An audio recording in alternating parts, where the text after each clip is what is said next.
Ayan, nababasa ba nyo? Kung hindi nyo mabasa, basahin ko na lang. Yan po yung official statement. Medyo mahaba no? Yan po yung official statement ni Speaker Romualdez. Yan na statement niya. Statement of Speaker Ferdinand Martin Romualdez on former President Rodrigo Duterte. Basahin nyo na lang. Pero ang komentaryo ko dito, finally, sumagot si Tamba. Finally, pag may issue, haharapin kayo ni PRRD, straight, magsasalita siya. Kayo, sumagot kayo. Huwag kayong tumago sa mga kakampi nyong congressman. Huwag kayong tatago. Ganyan ang gusto ng Pilipino.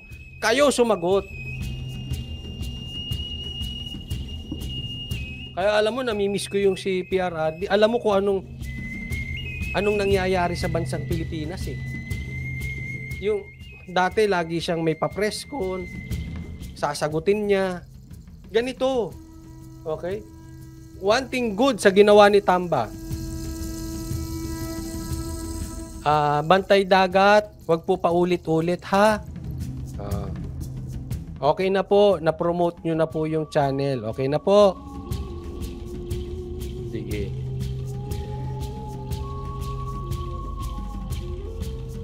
One thing good, sumagot. At sana ganyan. Sagutin mo. Kung sang-ayon ka o hindi.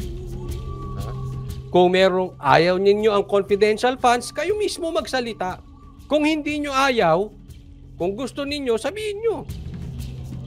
Kung hindi kayo payag sa confidential funds, kayo mismo magsalita.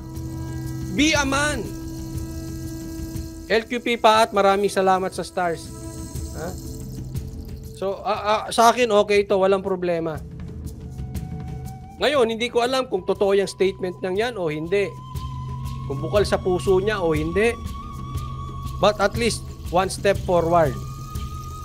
Ngayon, ipapakita ko sa inyo, baka sabihin ninyo, yan ay fake news. Hindi naman gumawa ng statement si Speaker. Ito po. Ayan to.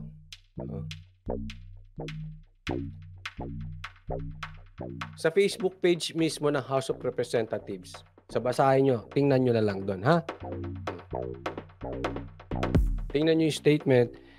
Hindi na ako magbibigay ng komentaryo dyan. Kung totoo man yan, naniniwala man ako dyan o hindi. But I hope ganyan na po ang magiging kalakaran.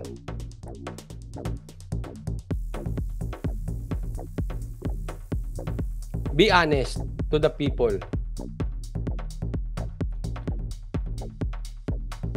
Kung gusto nyo, go. Kung ayaw nyo, go. Kayo magsalita, huwag kayong tumago. Huwag harap likod. Transparent tayo.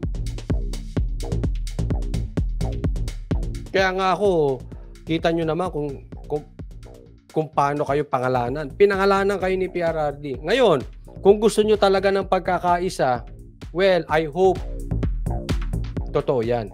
Kasi maganda yung sinasabi nyo.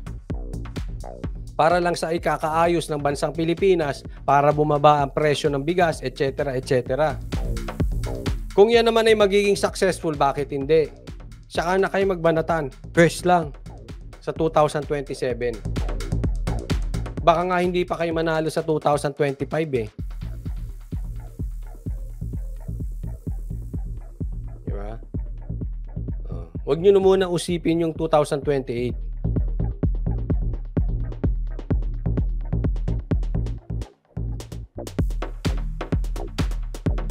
Ang nangyayari kasi dito, hindi ko alam kung self-appointed ba ito or appointed spokesperson na nila to si Franz. Kaya nga gusto ko sila mismo magsalita.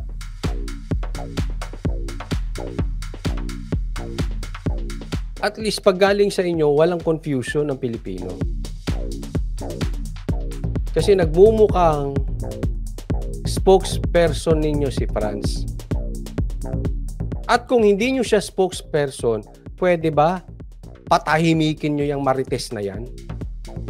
O sabihin, ay, grave threat yan, Coach Oli. Anong patatahimikin? Hindi.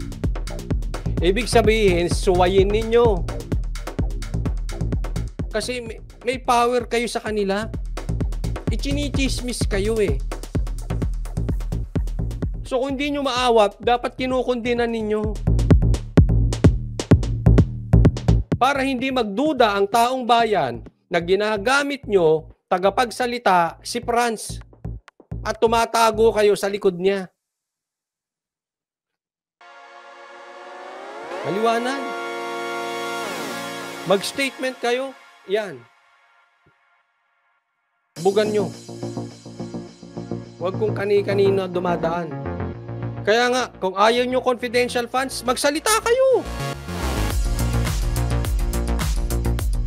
Kasi ganyan yung impeachment eh. Yung pinaplanong impeachment, may pirma yan eh. Malalaman ng taong bayan. Eh baka political suicide yun. Pag nalaman ng tao, ay ito yung mga pumirmang impeachment kay Sara. Maaalala ng tao yun. Alam nyo naman. Eh nakita nila malakas pa. Yayariin sila ng taong bayan. Pero at least, nagsasalita. Huwag yung nakatago. Ha? Wow. Kung gusto nyo ng impeachment, magsalita kayo. Kung ayaw ninyo, pagsabihan ninyo mga tsismoso. Huwag nyong hayaang mamayagpag ang mga tsismoso. Importante yan. Para malaman mo ang motive ng isang tao, I will keep on repeating this. Time will reveal. Ganyan ako kumilatis ng tao eh. Pattern. Tingnan mo ano ba ugali ng tao. Ano bang pattern nito? Ito bang vlogger na to pababali-balimbing? And then time will reveal. Importante yan. Kasi ang isang tao madaling magsalita ng, ay, susuportahan kita. Malalaman mo lang kung talagang susuporta yan in time. Magkakaalaman pag pinadaan mo na yan sa oras, sa time. Kasi madaling magsalita sa simula, tingnan natin kung kayang tapusin. And here we are. Nangyayari, pababagsakin ng Duterte. That's the main plan. Niniwala naman ako na ang pagkakamali ng mga bumabatok kay Inday Sara, napakatagal pa ng eleksyon.